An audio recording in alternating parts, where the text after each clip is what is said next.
How to take this idea further, इसको हम आगे कैसे ले जाएं।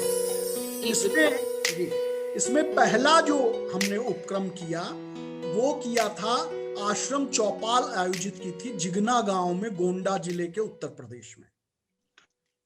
और उस आश्रम चौपाल के माध्यम से हमने करीब 1,500 लोग उसमें आए थे, जिसमें से 650 लोग लगातार उसमें उपस्थित रहे और उन्होंने इस विचार को सुना। वो हमारी प्रथम आश्रम चौपाल थी। तो हम आने वाले समय में इस तरह की आश्रम चौपालों को आयोजित करेंगे, जिसमें इस विचार को उन तक रखना, जो भी उस आश्रम चौपाल में सहभागी होंगे उन तक हम इन बातों को रखेंगे और एक अवेयरनेस जैसी चीज, धर्म, नीति, न्याय, सत्य और मर्यादा के विषय में हम एक अवेयरनेस जनरेट करके उन तक पहुंचेंगे। और जो भी इन आश्रम चौपालों को आयोजित करने में अपनी भूमिका निभाएंगे, उनके प्रशिक्षण की भी व्यवस्था करेंगे। क्योंकि है क्या कि जैसा समाज है, हमको काम तो उसी तरह के समाज में करना है। समाज ओवरनाइट तो बदलता नहीं है। जैसा आपने कहा कि नया, आपने ही पहली बार इस विचार को सुना, इस तरह का विचार आपने इससे पहले, जबकि आप एक विदुषी हैं और विदुषी, आज के समय की विदुषी ने भी इस विचार को नहीं सुना।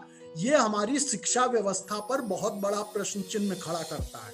जी बिल्कुल। इसलिए शैक्षिक व्यवस्था को और इस तरह के विचारों को हम कैसे और माध्यमों से, जैसे ये इंटरनेट या ऑनलाइन चौपाल हुई, अभी हमने दिल्ली में परसों एक चौपाल छोटी सी की थी, उन सब से आग्रह किया कि आप सब अपने अपने सामर्थ्य के हिसाब से 10 लोग, 20 लोग, 50, 100, जिसका जितना संपर्क है, उसके आधार पर आश्रम चौपालों का आयोजन करें। आश्रम चौपाल हमारे पहला चरण होने वाला है। दूसरे चरण में हम जो है प्रशिक्षण की व्यवस्था करेंगे, अभ्यास की, मनन की, इसकी एक स्वबोध की ओर, जैसा बहुत सुंदर शब्द मुझे स्वबोध लगा आपके इस आह्वान में।